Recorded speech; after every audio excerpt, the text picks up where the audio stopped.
Notre histoire commence dans l'immense forêt d'Amazonie, quelque part au détour d'un fleuve. Dans cette nature sauvage vit une foule d'animaux, insectes, mammifères, oiseaux, rivalisent de formes et de couleurs. Confortablement installé sur une grosse branche, Jaguar observe. Avec Anaconda, l'énorme serpent, c'est le maître des lieux. À l'aise au sol comme dans les branches, il est respecté de tous pour son habileté et son courage. Autour de lui s'activent ses compagnons de la forêt. Tamanoir cherche des fourmis pour son repas de midi, alors que le joyeux Coati croise Tatou le solitaire, cuirassé comme un chevalier. En haut, dans les branches, entre lianes et feuillages, les oiseaux Toucan et Hara discutent. Pendant que Capucin fait le singe et réveille paresseux de sa longue sieste. Un peu à l'écart, près d'un ruisseau, il y a Colibri.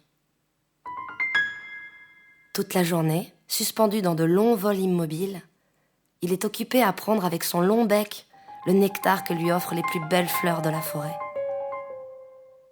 Il est si petit et semble si agité que parfois les autres animaux se moquent de lui.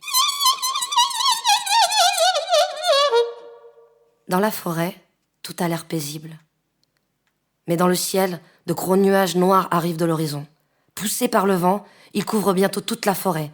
Un terrible orage se prépare.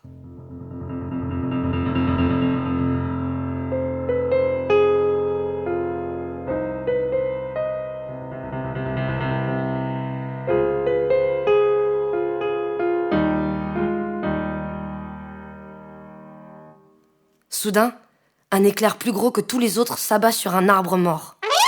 Foudroyé, coupé en deux, l'arbre prend aussitôt feu. Les flammes se multiplient et le feu se répand aux autres arbres, puis à la forêt, provoquant un immense incendie.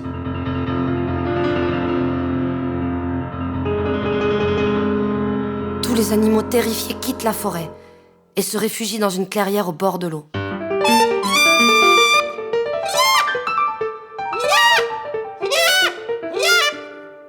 Isolés, médusés, ils observent le désastre et assistent impuissants à la disparition de leur forêt.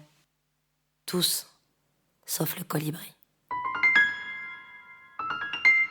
Avec son bec, il prend quelques gouttes d'eau de la rivière et s'envole pour aller les verser dans les flammes. Puis, il revient à la rivière, prend de l'eau et repart encore et encore, faisant des allers-retours aussi vite qu'il le peut.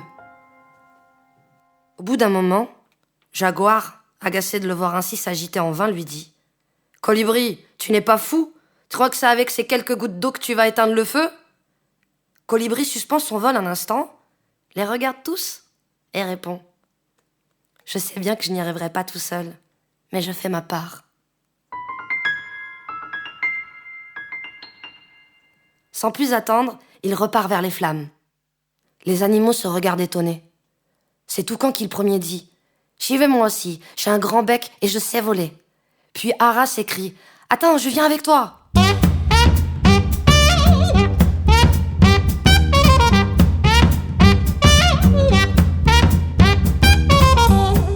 Finalement, prenant un peu d'eau dans leur bec, dans leur museau, dans leurs pattes, tous les animaux s'élancent vers l'incendie. L'histoire ne dit pas s'ils ont réussi. Mais depuis ce jour, quelque chose a changé et les animaux se sentent unis par une force nouvelle. Et plus aucun d'eux ne se moque de la petite taille du colibri.